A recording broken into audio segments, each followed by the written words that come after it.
Oh, so it's a chilly one today, I tell ya. I think this is probably the first frost of the year. It's the 4th of November today, and it's about time we had a frost.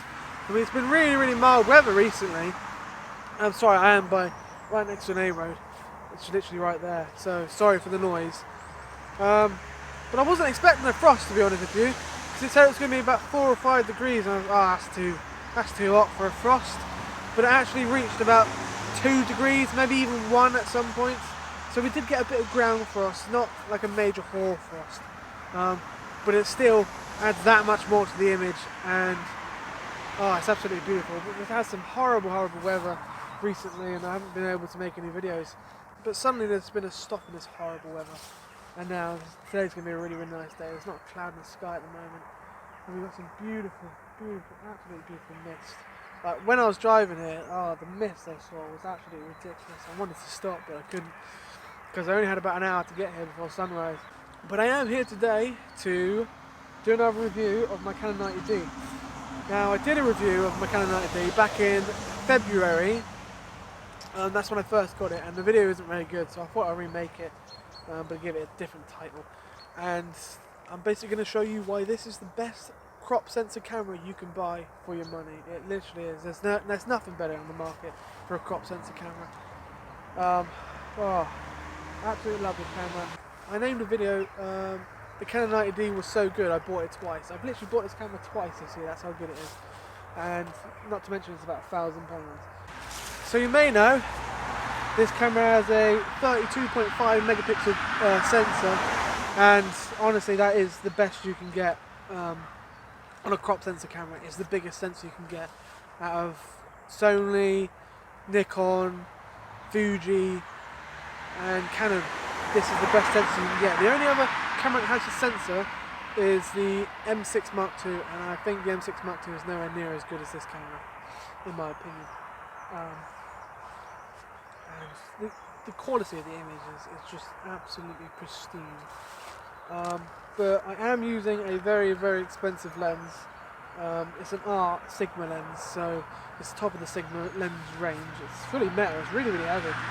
It's the 18 to 35mm 1.8 continuous, so it has an f-stop of 1.8 continuous, so it's really decent lens for getting blurry backgrounds. Now this ain't the idea today. The idea today is to get most of everything in focus, but the background I want to have slightly softer, you know, so I'm going for about f4 I think. But I'm just mentioning the lens because it is going to make my images look slightly better, because it is a quality lens. So if you were using your kit lens on this camera, it wouldn't look. But if you want to buy this camera and the kit lens, then you're going to be paying like, I don't know, £1,800. But I do recommend buying this camera. I'm going to leave a link for it. It's not affiliated, nothing like that. I'm just going to leave a link in the description to a place where I bought this from. Where I bought this from for £1,079, so about £200 off I got. It's called Next Day Deals. Pretty much they buy it from the grey market and they sell in the UK, so it's taking the risk of buying from the grey market out. And if you were to buy this from the grey market, I think you get it for about £900, maybe £850. But it's a big risk buying the grey market. I bought this camera from the grey market in early November last year, and it got to me early January, so it took about 2 months. And there was no communication. It was horrible. It was like torture.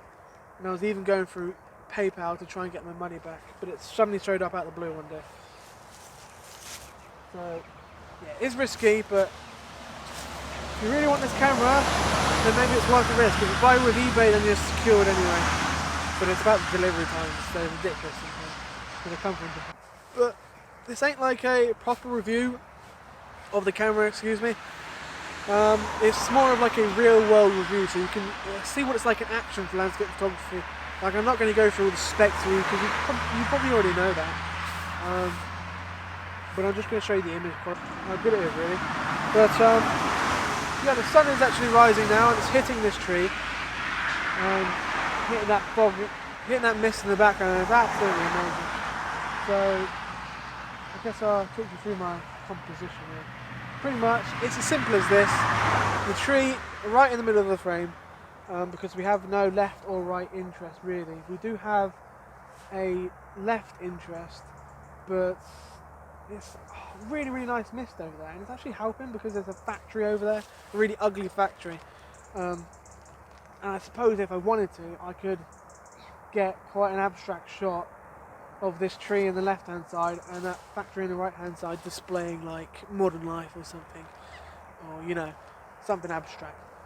But I don't want that, I don't want a factory in it, and the mist is actually helping to cover up that factory for me, which is really helpful.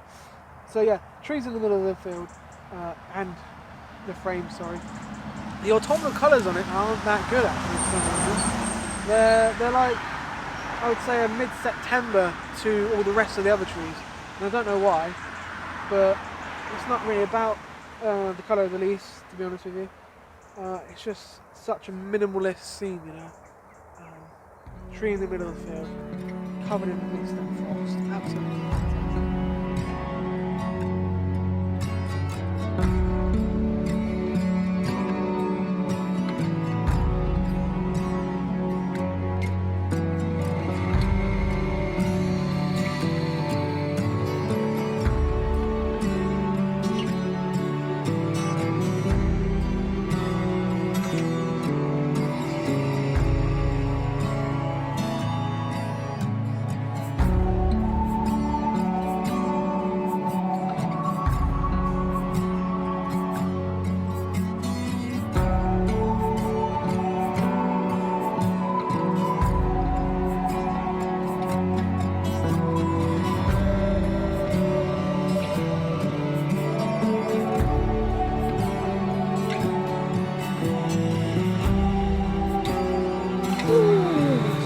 I know I said I wasn't going to shoot this way, but how can you resist that? That is absolutely amazing.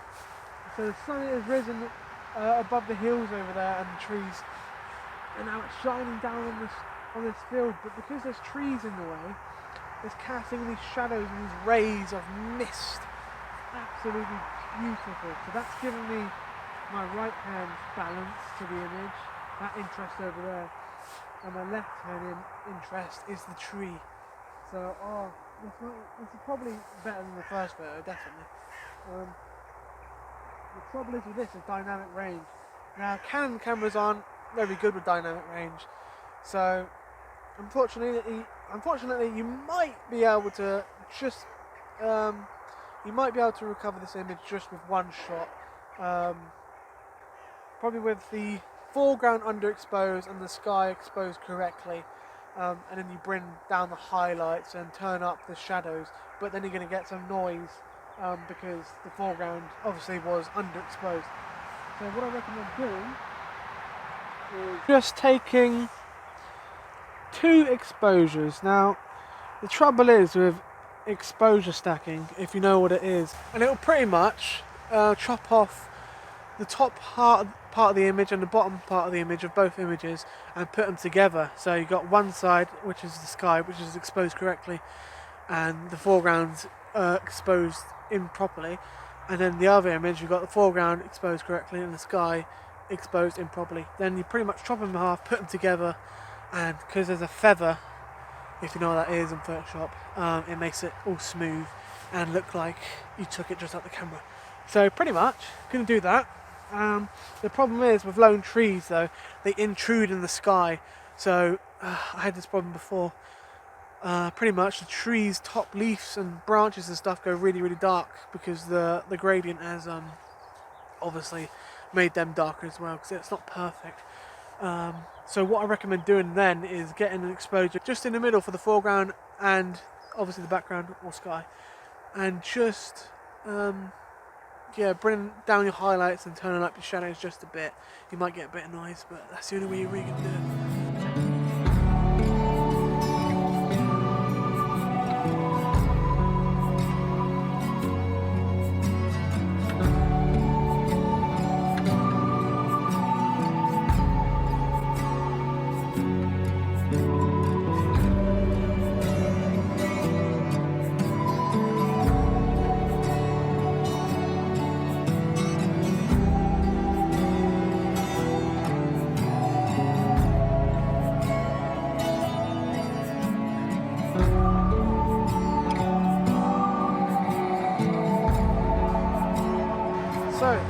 are getting a little bit harsh now, so what I'm going to do is I'm going to move on from this location and try and go to a slightly different location, maybe in the heart of a valley, to shoot some more Tomlin shots.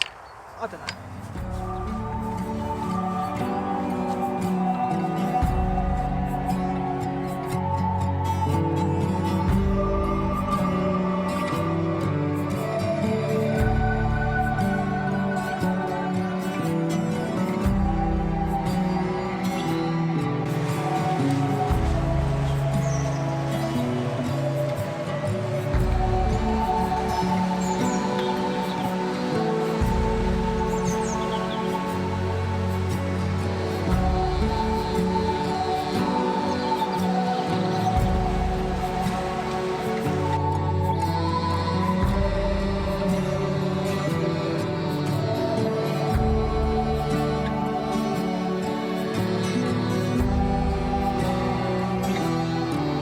So right away, right when I'm on location, as soon as I cross the bridge I spot something.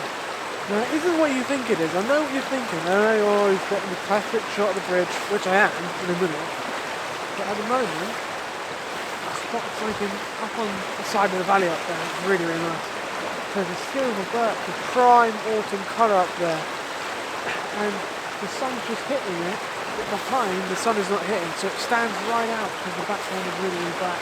Now that's put my zoom lens on for this, so the quality of the image is not going to be as good as the last lens, because it's quite a cheap lens. I bought it for like £100 or something, quite a cheap Canon lens. Yeah, what a beautiful location.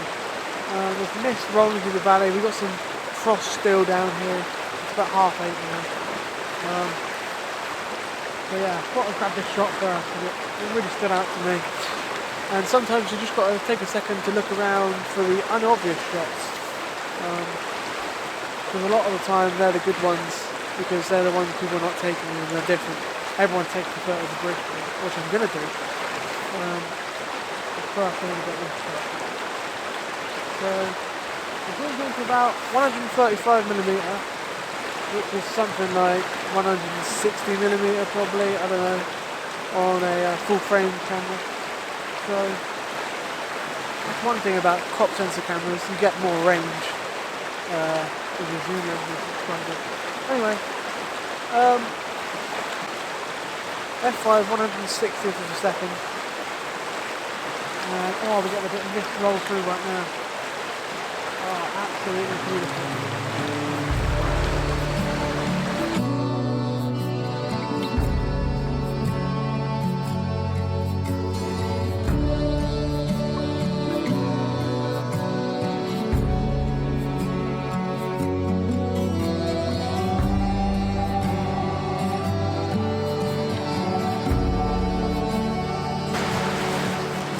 I haven't mentioned yet, but today's actually the day before the second national lockdown, so there's a lot of people coming out, and I still am actually going to go out after the lockdown, like I did in the first one, but I think it's justified because it's exercise pretty much. So I'm getting a shot of the bridge now, and I put on my 8-stop ND filter and my polarizer, so taking the glare off the water and the glare of the sun hitting the leaf, and the mist is rolling in now. We're at 18mm, and oh, what a scene this is, honestly. I don't want any sky in, so I'm putting the camera just right, because there is a bit of sky intruding up there, so I can't aim the camera too high, but I want to, because we've got some beautiful detail up there, but I'm going to have to just go with what I've got here. I'm getting about 2-second exposure, which is just perfect, and it's perfectly exposed, foreground and background, so perfect exposure.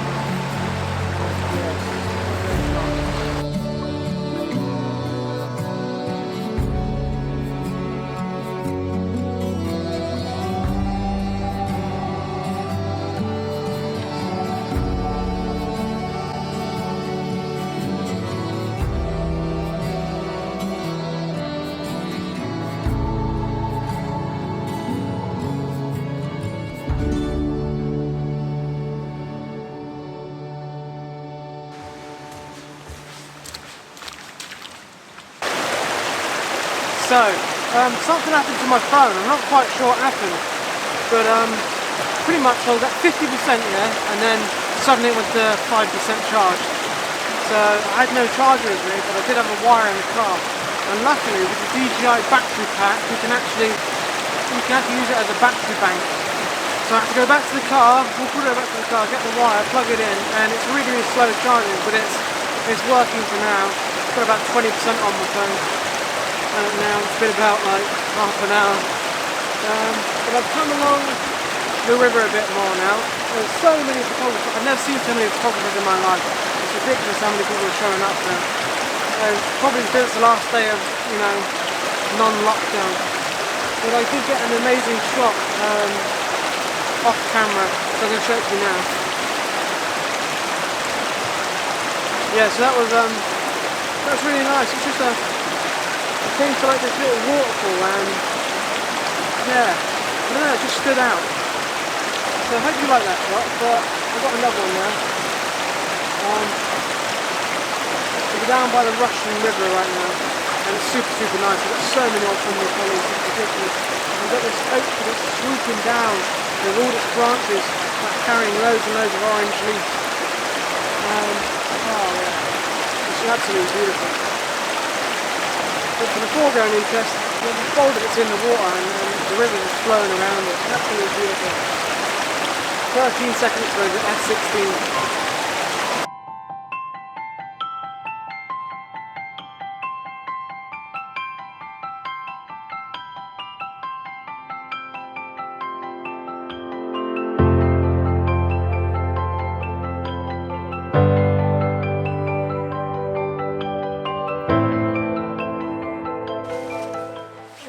Right, so I'm pretty sure this video is getting long now. I'm not sure how long it is, but I reckon it's around the 25-minute mark in it.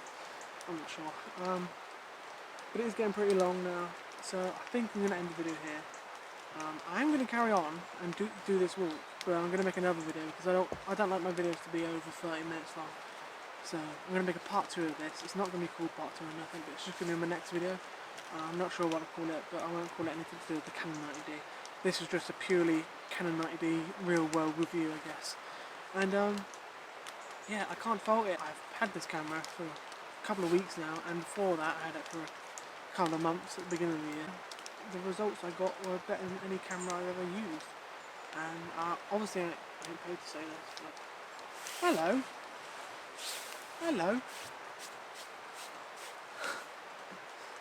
See, I'm not paid to say any of this, obviously, because my channel's nowhere near big enough for Canon to actually sponsor me. But what I'm saying is, this is the best camera I've ever used, my favourite camera. It's probably one of the last DLSRs that Canon are going to make, so if you prefer the DLSR body type, then get that. So it's not mirrorless, it does have a mirror still. With that, the exposures aren't always correct on the live view and through the viewfinder, which I do prefer using a mirrorless camera. But the battery is just so much better. It's just so much bigger, and you can actually check on the camera what percentage you've got because it's got chip in, unlike the other Canon cameras like the M1s. I do have the M6 Mark II, which I was using before, but it's not working at the moment, so I've sent it off to repair, and hopefully when I get that back I might make a comparison between the two. But I've used both of them for quite a while now, and I can definitely say that the Canon 90D is the better choice. It's completely weather sealed as well. So I was using it in horrible rainy conditions in the woodland. I think it might have been the last couple of videos, I'm not sure. Although I do have a bad rap with it with water damage, as it did get, you know, submerged by a wave. But that's nothing to do with weather sealing. Weather sealing is for, you know, little drips, little drops here and there. Not like a big, massive saltwater wave. So anyway, I don't want to keep this video going on, and I stand by it. The Canon 90D is the best crop sensor camera you can get in 2020 for landscape photography. There's nothing better I've seen on the market. It is pretty pricey, but I definitely recommend it. And it's got a better sensor than the RP, which is the same sort of price range. Actually, it's a little bit less, but the RP is pretty much the full frame equivalent to this, and that's a mirrorless camera.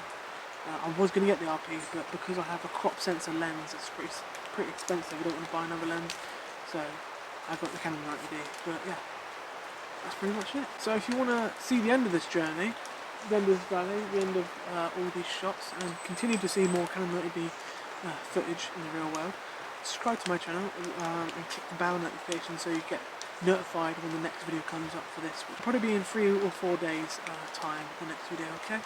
So I hope you guys enjoyed this video. Anyway, see you in the next one. Alright, bye-bye.